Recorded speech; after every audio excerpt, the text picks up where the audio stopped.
in here. 1%. 1% of the whole population. When I read that, I was like, 1%? What are people scared of? Yeah, They're gonna come here and take a whole 1%. They are scared of losing their status. That's what it is. Status of what? Like, I don't know, man. British, I don't know. I feel like Britain is a laughing stock at this moment in time because it seems like as a country. Please return to your seats in the Royal Festival Hall. The performance will continue in 3 minutes. She just told the whole of Britain to take a seat. She said, take several seats. It just feels like as a country, like, we don't know what we're doing. Furthermore, the people in power don't know what they're doing. I feel like they know exactly what they're doing. Oh yeah, I'm sure they. Yeah. But just to the outer looking or people looking in, it just seems like they don't know what they're doing. And I have this whole thing. I'm gonna say it before it doesn't happen. But I have in my back of my mind. I watched The Crown and everything like that. In my head, the way how Boris Johnson is moving right now, with the whole thing of what he did recently with the Chancellor of Exchequer standing down and the new guy standing in, and he's wanting this more closer relationship with the Treasury where basically he controls what's going on there. It seems like the Conservative Party is moving into this space where they're going to try and take complete control. And what I mean by that is us no longer being a kind of having this constitutional monarchy and us being a republic. That's kind of, if you like, everything was working before, and you just know, I want to control this. I want these people closer to me. I want these people closer to me. To me, it seems like one of those mafia movies, you know? It makes sense. But yeah, I just had this all in my head. It just feels like how it's going to play out. That's how Boris is moving. We have, like, I was speaking about something last week with Trees with Roots about apparently there was someone who in part of the cabinet that made a comment about black people having a lower IQ. Exactly, take a seat. Take a seat. And then take several seats. And after they had this conversation, after he made this comment, they went to the Prime Minister for a comment to see what he had to say. Okay. And he had no comment on whether he agreed or disagreed. He had no comment. No comment. Zero comment. Zero comment from the Prime Minister. From the whole Prime. Yep. Zero comment. The whole PM. No comment. No comment whether he agreed or disagreed with this comment. So this in my head says to me, this Prime, any self-respecting Prime Minister who wanted to save face, would have been like, no, I don't agree with this man, or I agree with this. He said nothing, which says to me, my Prime Minister is racist and believes these things about black people. When I was speaking to Trees with Roots, because he doesn't really Please return to your seats in the Royal Festival Hall. The performance is about to continue. Because he doesn't watch much of the news, he said, like, he doesn't care about this. And I said, well, I understand that from that point of view, because he's like, all we hear about is Brexit. But at the same time, you need to care about these things, because if the man who's running the country doesn't like black people, what country are you living in? He ain't gonna be doing anything for you. Not doing anything for the ethnic minorities. Even the guy that appears that he cares about black people in his country, he still won't be doing anything for you. But you still need to listen to him. Yeah, exactly. And it's just worrying me about this whole country and the way how we're going and all the conversations that are now coming up after this big event of Brexit. Like, it's now like post-Brexit that we're now having all these conversations about, do we have a racism problem in the UK? Is it even a thing? Well, of course it's a thing. I think there's a part in this debate where where's this guy? There was this guy who was on Lawrence Fox. He appeared on BBC Question Time recently, and it went viral because he made the accusation that other people are racist for calling him a privileged white man. I mean, can we just talk about fragility for a minute? Yeah, of course we can. Can we speak on it? Yeah, of course we can. What? Yeah. Like, okay, I know this has got nothing to do with the UK, but like, do you remember the whole thing with Gabrielle Union and America's Got Talent? Yeah. And she was like, they tried to change her hairstyles, and she was talking about her own experiences with misogyny. Mm-hmm.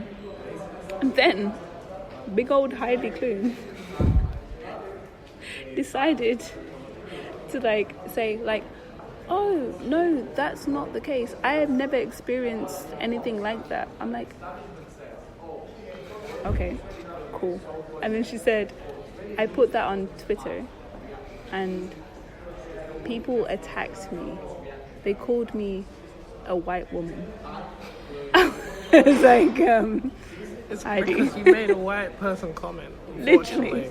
It's never happened to you, has it? It's not? Never happened to you because you are not Gabrielle Union. You do not have the same experiences that she does. You are a white woman. She is a black woman. I mean, you're going to have different experiences. The only experience you can agree on is the fact that you're both women, but just the fact of your great word that Trees with Roots gave it was, we are beings of different hues. Yeah. So we are humans. Yeah, humans. Yeah. So like, just because we're all, I don't know. It's silly because people. That was the point. There was this point that was made that we were watching Dr. Joy DeGrasse. Oh yes. That's post-slave syndrome. Yes, yeah. And it was just the idea of like, excuse me, a white person would mention the fact of, they might say to you, oh, when I look at you, Becky, I don't see race. I don't see colour when I look at you. It was like, well, obviously what you do. well, you wouldn't say that to another white person. Exactly. So it's 100%. just. So obviously like, you do see it. So why point out the fact that you're saying that you don't? But I'm like, even the fact that you say that you don't is not a compliment. It's not a compliment. Yeah. The fact that you don't see my colour is such a huge part of me. Yeah, exactly. It's a part of my culture. It's a part of the music I listen to because it's lit. Obviously. So for the fact that you don't see that side of me, it's annoying. And I was having a conversation with a friend of mine who, she was like, so like her makeup was a little bit messed up. Like she was looking a little bit shiny on the forehead and on the nose. And she works in a predominantly like white environment. So like she was perturbed that her makeup was this unacceptable, and no one like mentioned or flagged it to her like, oh babe, like you've got a bit too much. Yeah. And like she got upset about that, and then she spoke to one of her white colleagues, and the white colleague was like, oh I feel uncomfortable talking to you about your skin. I don't know how you guys do. I see. But her argument was like, this same colleague, like, if my makeup is fucked, if I have panda eyes, tell me. So like, what is the difference between panda eyes and like shiny skin? It's true. Like you can't differentiate just because of different skin color. I mean, it should be something that, and that's what I mean. It's like this whole conversation of race in this country is like, people are so unsure of what they can and can't say to you because of who you are or what you look like, because if I say something wrong, you're gonna react a certain way because you're that. Well, why would I react to any other way from if you said it to Becky or if you said it to Jolly or Jessie or Anne? Like, why am I gonna act different? Or if you say excuse me to Jack, why is Jerome gonna act more angry than Jack? You know, like 100%. We're all people at the end of the day, and we all have like things that go on to us. So like anyone you speak to is gonna react weird depending on who they are or what's going on with them. You're just never gonna know unless you can read minds. I'm trying to dabble. I want to learn how to read minds. I heard there's something to do with radioactive. Tune into their frequency. No, radioactive, that's how it makes me a mutant first, and then... Come through. Yeah. So, what time are we on here? Oh, dope. So I can pee. You can, indeed. So just give you a little interview. It's nothing super big, just... I don't usually do this, like Jamie Foxx. I don't usually do this. But you make me feel so comfortable. So let me just start with a random one, like a random question. When did you start writing? When did I start writing? When did you start? Yeah. I feel like it's gonna sound very cheesy. Yeah. I feel like I started writing in my own head before I could write. Yeah, that makes sense. So like, I started reading when I was like 4 years old. But I couldn't put the shit on paper. It's like, I've got so much to say. Listen to me. And so I started writing before I could write. Okay. Yeah. So was there, when you were now able to write, was there a specific place that you had to go to that where you felt like most of your ideas would flow, or can you just pick up a pen, pick up a pad, and just write anywhere? I wish I could. I wish I was that person. But so like my company now is called Bedroom Poetry Limited. Okay, cool. And obviously it's based on trauma, like everything, like everything else. So like when I was younger, like I'm the youngest of like 5 children. Yo. Whoa. 3 boys, 2 girls. Oh my days. I'm the youngest girl. So you can't like get away with nothing. Literally. Everything that you're thinking of doing, your brother's done or your sister's done, and then you're hearing both sides and you're just like, them generational curses are real. It's so real. Oh, damn. But like most importantly is like, so like we moved to the UK from South Sudan when I think I was like about 3 going on 4 years old. So we moved as refugees. Like my father was already studying here. Oh, that's dope. So like he was like in Oxford University doing these doctorates in philosophy. Dope. I was like, oh, you fancy, huh?